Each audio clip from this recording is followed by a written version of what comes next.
What if the 11th house is not just about gains, networks, and ambitions? What if, in the language of the body, the 11th house is telling you something extremely specific about circulation, instability, nervous exhaustion, hormonal irregularity, and the way desire travels through your system?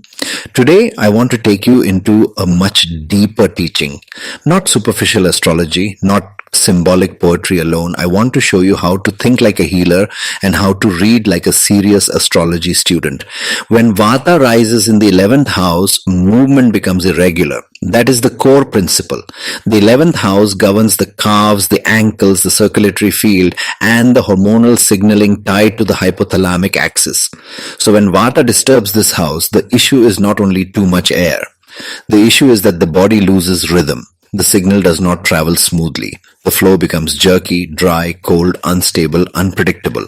And the moment you understand that, a lot of symptoms stop looking random. You begin to understand why one person gets cold feet and calves, why another gets tingling in the legs, why somebody else gets twitching, cramping, ankle weakness, restless legs, dry skin over the calves, sudden changes in vascular tone, erratic appetite, gas, bloating, constipation, tremors, poor sleep, or nervous agitation. These are not isolated events. They are expressions of disturbed motion. Now look at the planetary cluster shown here. This is where the teaching becomes powerful.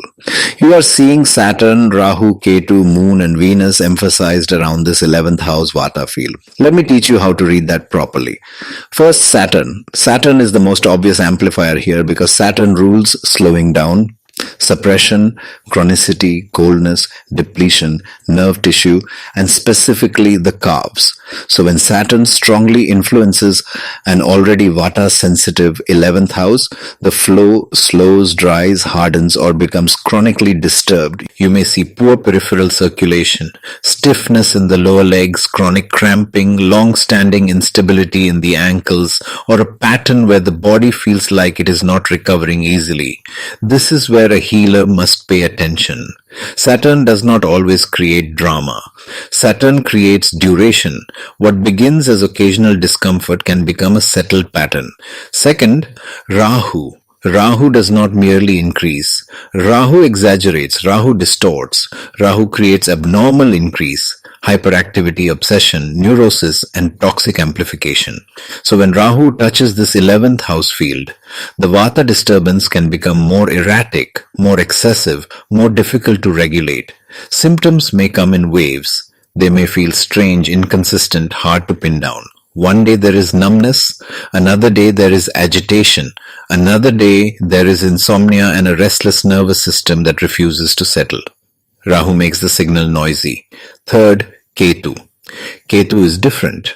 Ketu reduces, fragments, disconnects, and creates deficiency patterns. If Rahu is too much signal, Ketu is signal interruption. In the 11th house, Ketu can show a withdrawal of vitality from the lower legs, a dissociation from bodily feedback, or a depletion pattern where circulation, hormonal steadiness, or nervous continuity loses coherence.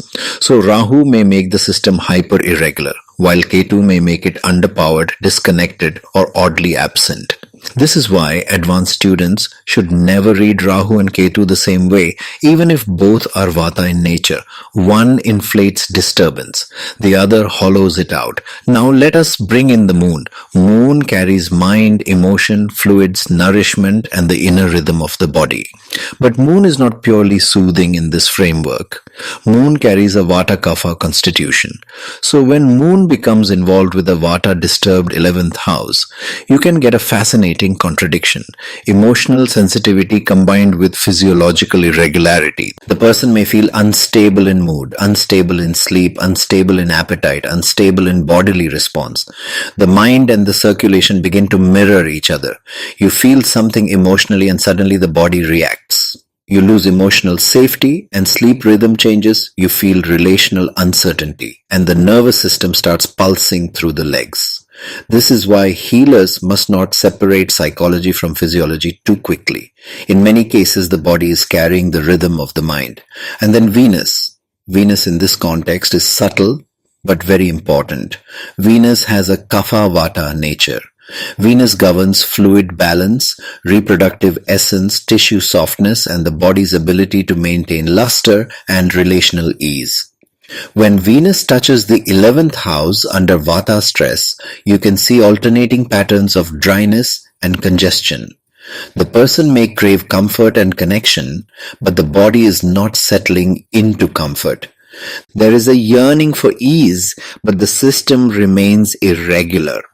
Venus tries to soothe, but if Vata is already unstable, Venus may become part of the oscillation rather than the cure.